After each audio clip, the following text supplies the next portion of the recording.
everyone, and welcome back to another video and to another Vlogmas video.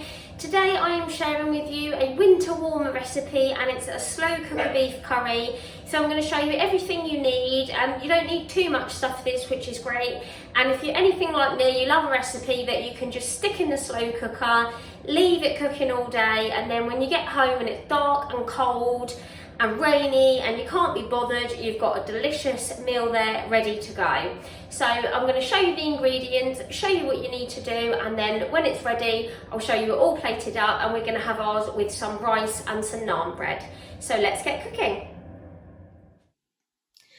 Okay, so you are going to need some diced beef. I've got beef stock cube. You need a little bit of tomato puree just to thicken your sauce. I'm going to dice up one red onion very finely.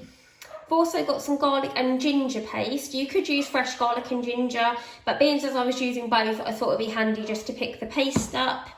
And then you also need some curry powder. So I've just got a mild because the boys will be eating it as well.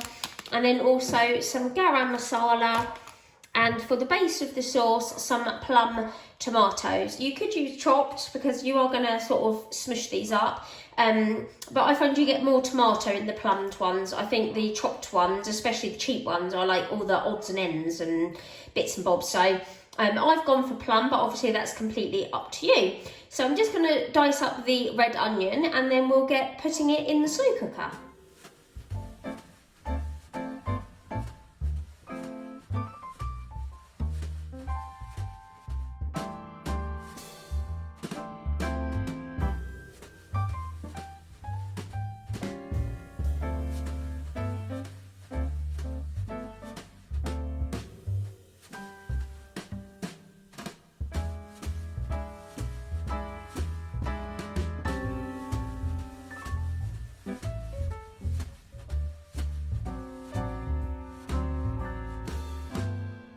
Okay, so it really is as easy as popping it all in the slow cooker. Obviously, you could brown your beef if you wanted to, but I find with these ones that are really slow cooked, you know, you don't really need to. They're going to be all in the sauce and that anyway.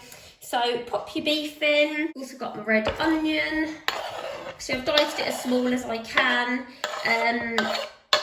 I'm not a chef by any stretch of the imagination. And then your tomatoes, like I say, I'm using the plumbed ones. So I am going to smush those up a bit. But I do find that the chopped, you get all of the straggly ends, whereas these are the whole tomato at least. And obviously they do cook down, so I'm not too worried. I'm just going to give them a bit of a smush, and then they will sort of soften up, and I can give them a bit of more of a mash if I need to. And then your spices. So I'm going to do a sort of tablespoon of each, and then taste it because the boys are having it. I don't want to make it too spicy for them. So I'm going to do a tablespoon of the garam masala, and then a tablespoon of the curry powder. Like I say, I've gone for mild because the children are going to be eating it.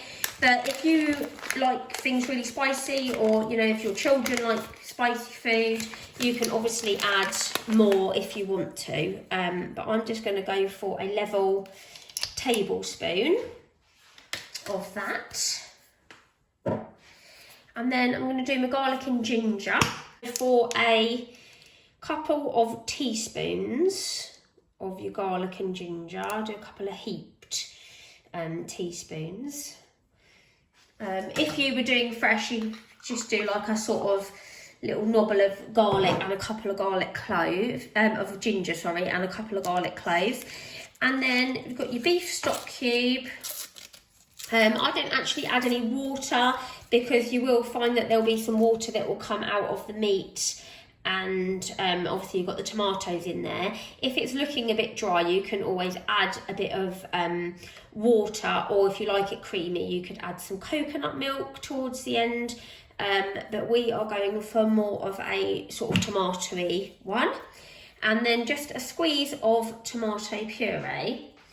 And it really is as easy as that. So give it all a mix. Try not to make quite as much mess as me.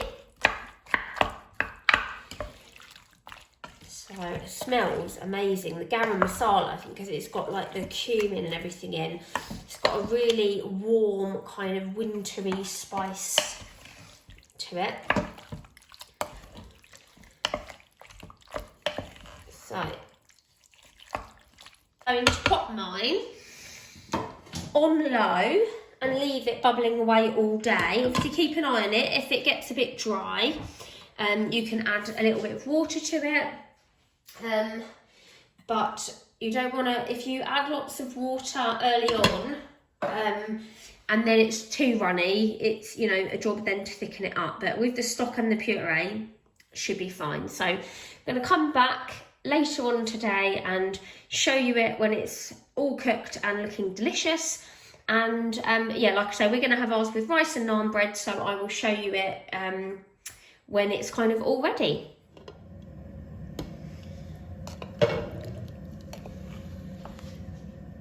So you can see this has been bubbling away all day. You can see quite a lot of water does come out, so it's not really runny, but there's quite a bit of liquid in. So I'm just going to now turn this on to high and just leave my lid slightly off so that some of the steam can escape, and it will thicken up a little bit if you get it sort of simmering on high. And while I do that, I'm just going to pop my rice on, and then I will show you it when it's all plated up.